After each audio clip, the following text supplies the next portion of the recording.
Siz misol uchun o'zingizda sexingiz yoki ishlab chiqarish nimangiz yo'q, imkoniyatingiz yo'q, lekin siz bor misol uchun mutaxassislardan, dizaynerlardan yoki o'sha poligrafiya kompaniyalardan foydalanasiz. Ha? Bu ham bitta zo'r biznes model. Lekin bu yerda nima juda muhim desangiz, bu yerda brend juda muhim. Ya'ni sizning brendingiz bo'lishi kerakki, odamlar mana shu brendga ishonishi kerak. Mana hozir Korzinka 365 chiqyapti, nima uchun? O'zini brendi bo'lishi uchun. To'g'rimi? Uni yaxshi tarafi, misol uchun Korzinka nimandir mahsulotni oladi bitta kompaniyadan 365 qilib, agar u kompaniya usloviyasini o'zgartiradigan bo'lsa yoki narxini oshiradigan bo'lsa, shartni olib turib boshqa kompaniyaga beraveriladi. Mijoz uni bilmaydi. Qayerda ishlab chiqarildi, kim qildi, buni orqasida qaysi zavod turibdi, mijozga qiziq emas, bilish sharti ham emas. Mijoz sifatida men nima qilaman? 365 mahsulotini olsam, men misol uchun o'sha narsaga mamnunman. Qonaqaman. Sizni poligrafiyangiz o'zining brendi bormi? Nomi nima? Adi Print. Adi? Adi Print. Adi Print. Misol uchun men nimadir zakaz qilmoqchi bo'lsam, bilaman Adi Printga zakaz qilsam, bo'ldi Adi Print uni cho'tki qilib beradi. Standartlarimga, meni qo'ygan talablarimga mos qilib beradi. Endi Adi Print uchun hozir nima muhim desangiz, xuddi shu biznes modelni bizda bitta o'qigan Abdulaziz degan yigit bor, Brav degan kompaniyasi bor. Ular mebel zakaz qilishadi. Xuddi shunaqa sizda poligrafiya bo'lsa, ularda mebel. Ilgari deydi, men xodimlarimni ishlatardim, mebel sexim bor edi, va hokazo, va hokazo. Bosh og'rig'i juda ko'p edi deydi. Bularni ushab tur, zakaz bo'lsa, ber, zakaz bo'lmasa oyligini to'la. Undan keyin qaysidir ham tonki ishlaga men оборудование olib kelishim kerak. Оборудование vaqtida haligi 24 soat ishlab turmasa, u ham sizga minus. Va hokazo mingta bosh og'rig'i. Endi nima qildim dedi, sexlarni yopdim dedi. Endi men faqatgina o'zimni brendimni qildim. Bravwood degan misol uchun brendi bor. Sizga agar mebel kerak bo'lsa, sizga keladi, chiroyli qilib sizdan zakazini oladi. Misol markasini oladi, nima ish qilish kerak va hokazo hammasini qiladi. Ustiga katta marjani qo'yadi, sexga boradi, sexga aytadi, sizlar bekor o'tiribsizlar, mana sizlarga zakaz deydi. To'g'ri, o'zini sexi yo'q. Tushunasizmi? Bu ham bitta yaxshi biznes model. Biz ilgari Turkiyada nima bilan ishlardik? Kiyim-kechak sohasida ozgina ishlaganmiz. O'shanda bitta brend bor. Javani degan. U nimaga borsangiz, misol uchun kompaniyaga borsangiz, kompaniyaning o'zini fabrikasi yo'q. Tushunasizmi? Sizga chiroyli qilib, misol haligi bular aytganlaridek showroom qilib qo'ygan. Borasiz, menga bundan deysiz. Sizni zakazingizni oladi, keyin sexlarga u zakaz urib yuboradi. To'g'ri, bularning o'zini nimasi bor desangiz, dizaynerlar bor. Shunaqangi chiroyli dizayn qiladiki, boshqa shaxsiy yondashuv qiladi. Tushunasizmi? Xizmat ko'rsatish. O'sha tarafdan ular qolganlardan ajralib turadi. Lekin bular qilgan dizaynni keyin u haligi o'sha tekstilni kompaniyalarga beradi. Mana shuni xuddi mana shu dizayndagi qilib berasan, men materialdan qilasan deydi, bo'ldi. Ular faqatgina ishini qilib beradi. Bular endi dizaynni bularni o'ziniki bo'lganligi uchun unga shunaqa shart qo'yadiki, hech kimga boshqa qilmaysan buni deydi. Shunaqa kelishuv bor, ular faqat o'shani qilib beradi. To'g'ri, sizni tanlagan yo'lingiz yaxshi yo'l, faqat uni to'g'ri yo'lga qo'yib yuborish. Demak, siz misol uchun nima uchun Adi Printga kelish kerak desa, siz aytasizki, bizani misol uchun shunaqa dizayn qilamizki, boshqa nimalarda dizaynerlar unaqa qilib bera olmaydi. Misol uchun sizni nima ajratib turadi, dizaynni zo'r qilasiz. Men mijozman, o'zim dizaynni tushunmayman. Siz aytasizki, men sizga zo'r dizayn qilib beraman. To'g'ri, u dizaynerlar ishlatishingiz, u ham xuddi shunaqa outsourceda ishlatyapsiz dizaynerlaringizni. Misol, sizga unaqa uni og'irligi tushmaydi. Lekin dizaynerlarga aytishingiz mumkinki, sen men bilan ishlagin, senga men yetarlicha zakaz olib beraman. To'g'ri, sen boshqa kompaniyalarni va hokazo o'ylashing shart emas. To'g'rimi? Balki sizga yaxshi tarafi u uydan ishlashi mumkin, siz uni ofis qilib xarajat qilib o'tirmaysiz. Shunaqa bo'ldi. Endi yaxshilab o'ylash kerak. Men uni sizga aytolmayman, bu to'g'ri, bu noto'g'ri deb. Showroom qilgan yaxshimi yoki misol uchun o'zingizning sahifangiz bo'ladi, internetda, Instagramda va hokazo, lekin internetda o'zingizning landing page sahifangiz bor. Kirsa qilingan ishlarni, dizaynlarni, har xil misol uchun sohadagi poligrafiya qilingan ishlarni aytdi nimasi bor. 95% klientlarimiz showroomda borib o'tirishga ehtiyoji qolmaydigan qilib taklif beramiz. Zo'r. Ular so'ramaydi ham ba'zida. Bizga variant yuboring qilgan ishlaringizni. Onlayn portfolio katalog yuboramiz. Endi mana shu yerda mana onlayn yuborasiz-ku. Ko'pincha o'zbekcha variantda yuborish. Endi men bilmayman siz qanaqa yuborasiz. Ko'pincha nima bo'ladi desa, Hali ustalarga nima ishlar qilgansiz desa, etdan betdan qing'ir qiyshiq olgan rasmlarni olib Telegramdan yuboradi. Mana qilgan ishim deydi. Endi o'sha yerdan tanlab olishingiz kerak. Endi men aytayotgan narsam, siz bo'lib professionalni yondashuv qilasiz-da. Adi Print'da o'zini sahifasi bor. Sahifasiga kirsa, endi qilingan ishlar realni zo'r dizaynda, videolari, keyin sizni klientlaringizni otsivlari turadi endi. Aytadiki, men bu Adi Printga deydi, zakaz qiluvdik. Vaqtida qilib berishdi, narxi ham yaxshi, sifati zo'r. Bulardagi dizaynni men hech qayerda ko'rmadim deydi. Misol uchun, men mijozingiz bo'lsam, shunaqa otsiv qoldirganman, u videoni qo'ygan shu yoqqa. Tushunyapsizmi? Ya'ni haligi katalog deb Telegramdan qing'ir qiyshiq olingan radio haligi video rasmlar emas, professional holatda. Misol uchun sizni sahifalaringiz bo'lishi mumkin, lekin hammasi o'sha pejga yuboradi-da. Pejga kiradi, o'sha yerda hammasini ko'rish mumkin. Bu birinchisi. Ikkinchisi, demak sizni ajratib turadigan narsa sizni misol uchun o'sha standartlar bo'yicha ishlashingiz. Misol uchun siz zakaz olasiz, zakazni tez qilib bera olasiz. Tushunasizmi? Endi tez qilish uchun albatta siz uni sharoit muhit bo'lishi kerak. Muhitini, haligi standartlarini qo'yasiz, ani sexlar bilan poligrafiya kompaniyalari bilan ishlayotganda ular bilan shunaqa shartnoma qilasizki, agar kechiktirsanglar menga shtraf to'laysizlar deysiz. Tushunasizmi? Ya'ni men sizlar bilan долгосрочный kontrakt qilaman. Menga vaqtida qilib berishinglar kerak, sifatli qilib berishinglar kerak. Sifat, vaqt qolsa, siz uni yozib berishingiz kerak. Demak, qarang, hozir mustahkamlab tizimlashtirishdagi o'sha bitta yana omillardan biri sexlar bilan shartnoma tuzib olish kerak. Albatta. Standart qoidalar bo'yicha. Qoida. Mana misol uchun Toyota kompaniyasini olsangiz, Toyota kompaniyasi hamma zapchasini o'zi chiqarmaydi. Toyota kompaniyasini ham haligi 1000 ta поставщики bor. Lekin bitta поставщик yomon ishlasa yoki ishkal qilsa, butun hamma narsaga ta'sir qiladi u. Chunki mashinani misol uchun bitta baloni bo'lmasa ham bo'ldi, уже mashina qilib sota olmaydi uni. To'g'rimi? O'shaning uchun har bitta поставщиga soatda ishlash kerak. Bular поставщикlarni ham nazorat qiladi. Aytadiki, siz deydi, biz bilan ishlaydigan bo'lsangiz, biz sizga qo'yib beramiz tizimni deydi. Mani tizimimda ishlaysiz deydi. Qachon nima zakaz kelsa, men bunchada chiqarib berasiz. Biz hammasi kelishuv asosida. U поставщикlarni ham qancha pul topishini ham Toyota qilib beradi. Siz Toyota emassiz. Lekin hozir boshlanishiga aytishingiz mumkin. Biz siz bilan ishlaymiz, долгосрочный ishlaymiz, siz bilan mana bunaqa kelishuv qilamiz. То есть men bergan zakazimni vaqtini beraman, o'sha vaqtidan agar o'tib ketsangiz, har kuniga $500 shtraf to'laysiz. Misol, bilmayman. U shart qo'ya olsangiz. Tushunasizmi? Sifat degani siz u sohani mutaxassisiz, sifat nimaligini siz bilasiz. Misol uchun men klientingiz bo'lib, shunda olib qarasa, men buni berdi, men bu yoqqa qo'ysa yopishib qolyapti mana. Men buni qarang, kir qilib qo'ydi. Men uchun bu normal holat bo'lishi mumkin, lekin siz mutaxassis aytasizki, men bitta deysiz noto'g'ri kraska ishlatgan buni. Bu yopish kerak emasdi o'zi. Qog'oz sifati boshqa bo'ladi. Qog'oz sifati boshqa, siz bilasiz uni. То есть u anu поставщик bilan aytayotganda shunaqa ishlaysizki, menga deysiz, men 1 3 4 5 10 ta checklist berasiz, mana shu sifatlarga javob berish kerak. Agar javob bermasa, men buni qabul qilmayman. Ya'ni men Adi Print bilan nimadir zakaz qilsam, bo'ldi, Adi Printni o'zi boshdan oyog'igacha hammasini cho'tki qilib beradi. Mahsulot sifat texnologiya bo'lishi kerak. Siz bilasiz uni, men bilmayman. Tushunasizmi?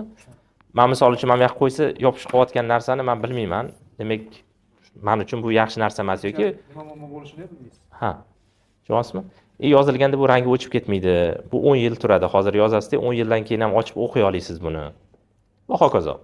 То есть Adi Printda anu sizni veb-saytingizda mana shu nimalarni yozasizki, ko'p anu poligrafiyalar e'tibor bermagan narsasini siz mana shu yerda yozib ko'rsatasiz. Men Adi Printda 15 yillik tajribasi bor. Siz o'zingiz tajribangiz bor-ku. 2016-yildan boshlamadiz? Aytasizki 10 yillik tajribamiz bor. Ya'ni biz sizni mahsulotingizni sifatli qilib vaqtida chiqarib berishga kafolatlaymiz. Agar siz vaqtida chiqarib bera olmasangiz, shtraf to'lashga biz rozimiz. Nimaga? Chunki u shtrafni men bilan to'layapti. Ular bilan shunaqa kelishuv qilgansiz. O'sha balans bo'ladi. Ya'ni sizga zarar bo'lmaydi-da, lekin siz mijozning ko'zida ishonchli nimaga aylanasiz. Biz mijozlar bilan shunaqa onlayn ishlashda ishonch berishni usulini yaqin-yaqinda qo'ydik. Bu shartnoma asosida jismoniy bo'ladimi yoki yuridik bo'ladimi? Har qanaqasiga shartnoma asosida ishlaymiz. Albatta, shartnoma bo'lishi. Shu narsa ularda shubhani yo'qotdi-da. Keyin bo'ldi, mana 1 millionmi shartnoma qiladigan bo'lsam to'lab beraman dedi. Agar shartnoma qilmaydigan bo'lsak, ular aytadi, ishonish qiyin bo'ladi. To'lov qilib berishda joyizni ko'rsating yoki joyingizga boraylik. Shunaqa. Nechot. Bizning joyimizni ko'rsatishda muammo yo'q. Kerak bo'lsa 10 ta joyimni ko'rsataman. Xohlagan sexga kiraman deb, mana bizning joyimiz deyman. Mani joyim emas, bizning joyimiz deyman.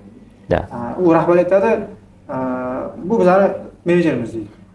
Sotuv bo'yicha menejerimiz. Hattoki rasmiy bo'lmasa ham. Da. Tipa shunaqa tarzda kelishuv bo'yicha ishlayapmiz.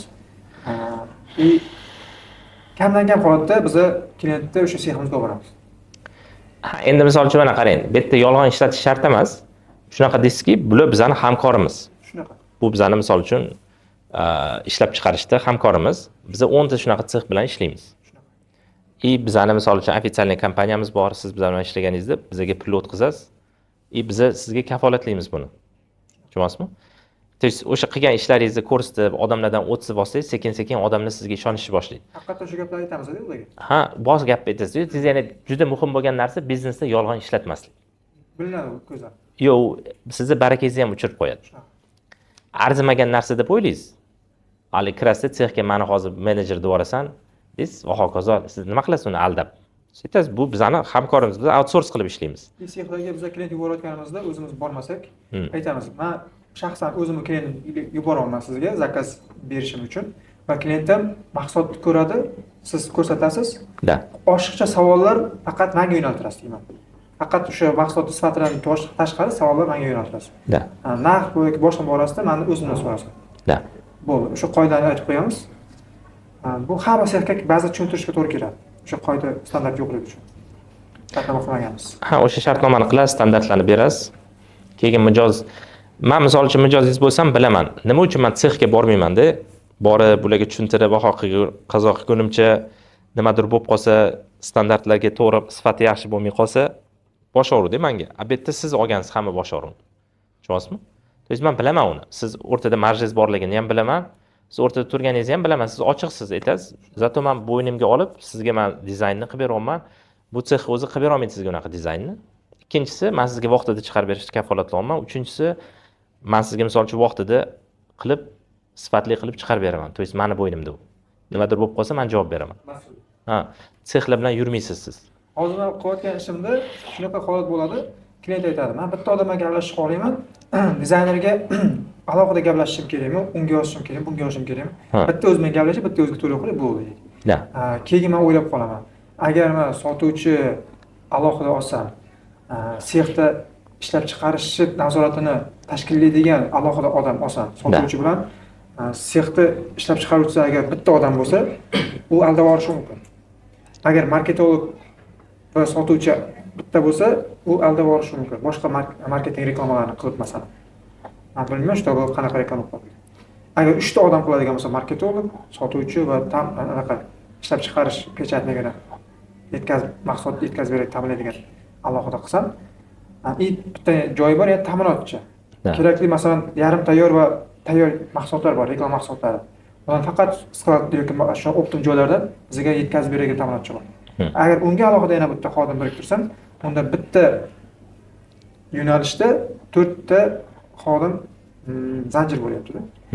Va ulardan etapdan o'tishda o'sha sekinlashadi kontaktlar tezligi. Mijozga xizmat ko'rsatish sekinlashadi.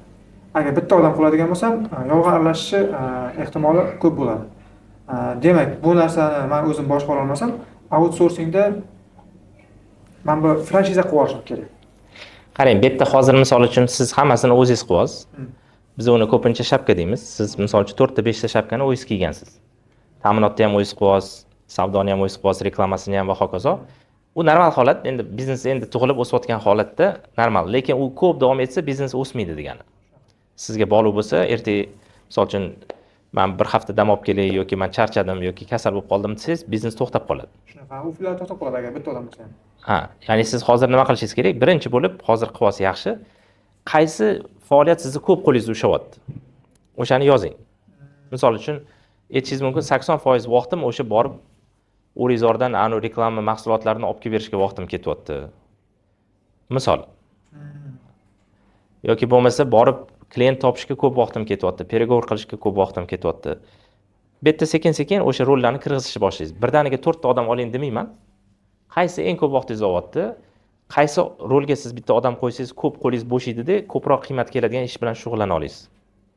Misol uchun sotuv agenti deylik yoki call center. Bizning muhimi shu. Reklama qo'yyapsiz, lekin odamlar telefon qilyapti, siz ulgurmayapsiz gaplashishga. Bozorga borishingiz kerak, anoni dizayner ustida o'tirishingiz kerak va hokazo va hokazo, vaqtingiz yetmayapti. O'shaning uchun aytishingiz mumkin, men bitta call centerga odam qo'yaman. Reklama qilamiz, leadlar tushsa, u call centerda ishlasin-da, обработка qilsin. Unga o'zini KPI'ni qo'yib qo'yasiz. Bir kunda 100 ta odam bilan gaplashishing kerak, konversiya buncha bo'lishi kerak va buncha savdo qilishing kerak degan narsani qo'yib qo'yishingiz mumkin. O'shandan bonus beraman senga. Tushunyapsizmi? Bu ishni masshtablashtirish uchun sekin-sekin уже topshirish kerak-da odamlarga. Demak, shu отделlarda, bo'limlarda alohida Ha, endi hozir bo'lim demasangiz ham хотя бы bitta xodim olasizda, именно o'sha funksiyani bajaradigan. Keyinchalik zakaz ko'p bo'lib ketsa, o'sha funksiyani bajaradigan 4 ta odam bo'ladi, undan keyin bo'limga aylanadi. Hozir bitta odam o'shani qilib turishi mumkin. Va bitta odam 2-3 ta rolni bajarib turishi mumkin hozircha. Haligi bir-birini aldaydi, o'g'irlaydi degan narsani hozir o'ylamang-da. Bitta odam sen ham marketingga qilasan, kerak bo'lsa ta'minotni qilasan, kerak bo'lsa sotuvni qilasan va hokazo bitta odamga qanaqadir rollarni topshirib qo'yishingiz mumkin. Уже ulgurmayotgan holatga kelgandan keyin yana bitta odam qo'shasiz. Ajratasiz keyin uni rollarni. Demak, sotuvchi alohida bo'ladi. Ha. Marketingchi alohida bo'ladi. Ha. Marketingchi hozir kerak bo'lsa marketingga olasiz yoki uni outsource qilib turishingiz mumkin. Ya'ni sizni mana Adi Print shunaqa kompaniyaki sizlarni polni zakazinglarni olib A dan Yagacha qilib beradi. Sifatiga va hokazo kafolat beradi, vaqtiga kafolat beradi va hokazo deb reklama qildi. Tushgan nimalarga keyin sizlar telefon qilishni boshladinglar. Sotuvchi endi bu yerga ishlash boshlaydi. Ha, call center qo'ydingiz bitta qizni yoki bitta odamni qo'ydingiz bolani, u telefon qilishni boshladi, gaplashdi, sizga klient olib kelishni boshladi. O'shana qilib sekin-sekin kattalashasiz-da. Hozir siz hammasini o'zingiz qilyapsiz yaxshi, lekin mana o'zingiz qilayotgan ishingizni yozib berasiz keyin. Sen qara, mana bunaqa gaplashasan, переговор qilayotganda mana buni aytasan. O'shanda klient oladi, bu meni o'zimni tajribamdan kelib chiqqan holatda deb o'shani yozib berasiz. Buni SOP deydi, standartlarini. Skriptlarni yozib berasiz. Mana bizda bularda muhimi birinchi call center qurishmi yoki sotuv bo'limi yoki вообще showroom o'zlariga bog'liq. Ha, bu hozir mana showroomdan qilmaymiz degan narsaga keldik. Hozir nimaga desa, showroomni qilish birinchidan juda qimmatga tushadi. Arenda to'lash kerak va hokazo 2-3 ta odam qo'yish kerak-ki. Undan ko'ra nima qilamiz? Showroomni biz onlayn showroom qilamiz. Qilgan ishlarimiz, odamlarni o'tib va hokazo bitta chiroyli sayt yasaymiz. Sayt misol uchun $500, $1000 ga sayt yashasangiz mumkin. Shunaqa zo'r professional sayt bo'ladiki, kirgan odam buni professionalni nima ekan deydi. Haligi poligrafiya kompaniyasi ekan deydi. Va haqiqatan ham shunaqa, ya'ni yolg'on ishlatmasdan qilgan ishlaringizni, odamlarning o'tibini qo'yishingiz mumkin. Va keyin ertadan misol uchun odam kirib уже давайте mana zakazim bor desa, nima qilamiz desa, keyin bitta call centerga odam qo'yasiz. Ular bilan gaplashib обработка qilishga. Tushunyapsizmi? Keyin Xalid aka bularga bozordan anu mahsulotlarni olib kelib berish degan narsada agar kerak bo'lsa siz o'zingiz odamingizni qo'yasiz, kerak bo'lsa poligrafiyani o'zini bo'yniga qo'yasiz. Sizlar o'zingizlar olib kelinglar uni. birga ta'minlaydi o'zi. Ha, sen o'zing olib kelasan, menga tayyor mahsulot qilib chiqarib berasan. To есть senga ular ustiga qo'yyapti-da. Standart boshqa. Ha, ustiga qo'yyapti bo'lsa, siz uni ustiga qo'yadimi, qo'ymaydimi, siz unga tayyor mahsulotni necha pulga olishingizni kelishasiz u bilan. Mana shu men standartga javob beradigan mahsulotni necha pulga qilib berasan deysiz. ular o'sha ustiga qo'ymaslik uchun shu so'l ishida bozorchilar o'zi bilan kelishib olsalar, Da. zakaz tushsa bozorchiga aytib bu yoqqa jo'natasan, ular ishlab chiqaradi. Ha. Uyga ketadi, bu ishlab chiqarib bergan pulni oladi. Alohida. Ha, u ham variant bo'lishi mumkin. Ya'ni o'sha поставщикlar men o'zim yaxshi taniyman desangiz, nimadan nechta kerakligini olasiz-da, ularning kartasiga pulni o'tkazib yuborasiz, ular ali poligrafiyaga yuboradi, ular tayyor mahsulot qilib sizga chiqarib beradi. Mana shu ishlab chiqarishchi, xizmat ko'rsatishchi tashkillaydigan bitta xodim bu o'sha ta'minot qilinadigan mahsulotlarni, masalan, yarim tayyor yoki tayyor mahsulotlarni sexga yuborish yoki sexda o'zida ishlab chiqarib, shuni klientga yuborish jarayonida, mahsulotni tayyorlab yuborish jarayonida bitta odam ishtirok etadi bunda. U o'sha ta'minotchi so'nishdagi yoki bo'lmasam reklama mahsulotlar sotadigan do'kondagi joylardan mahsulotni olib, ishlab chiqarish sexiga yuborib, u yerda tayyorlab, keyin klientga yuborishni bitta odam qiladi. Bu yerda sotuv prosesslarini nazoratga oladi va boshda sotish va o'sha oxirida rahmat yoki mana mahsulot olganingiz uchun deb kuzatadigan bitta sotuvchi u alohida. Marketing bilan shug'ullanadigan faqat mahsulotlarni qanaqa qaysi sotuv ko'p ketyapti va qanaqa qilib targ'ib qilsak, ko'proq mijozlar qilsak deb o'ylaydigan jamoa bitta odam alohida, 3 ta odam bor. Agar 3 ta odam alohida qo'ysak, ularga oylik chiqarish. Endi bu jarayonlarni sex bilan bog'lash. Yoki bo'lmasam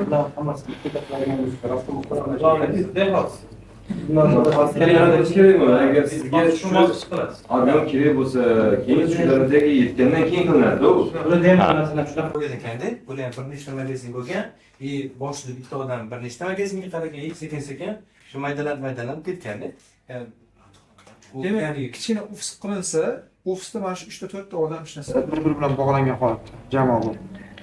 Ya'ni sizga hozir berilayotgan tavsiya shuki, mayli ofis qiling, 4 ta 5 ta xodim ham olarsiz, o'shanga qadamma-qadam boring deyilyapti. Birdaniga hozir misol uchun 4 ta xodim olib qo'ysangiz, zakazingiz bo'lmay qolsa, siz qiynalib qolishingiz mumkin. Ularning oyligi va hokazo. Hozirgi sharoitingizda bitta o'zingiz eplay olasiz. Bu joyda o'tirib turib, unga telefon qilasiz, u molni chiqarib oladi. Mana sexchi mahsulot ishlab chiqaradi, klientga o'zingiz olib bersangiz bo'ladi. Bitta o'tirgan joyingizda o'zingiz qila olasiz. Hozir telefonda o'tirman-ku ana, dars jarayonida ham. O'sha ishim bityapti mana. Kelgancha kelib ishlab qo'ydim-da.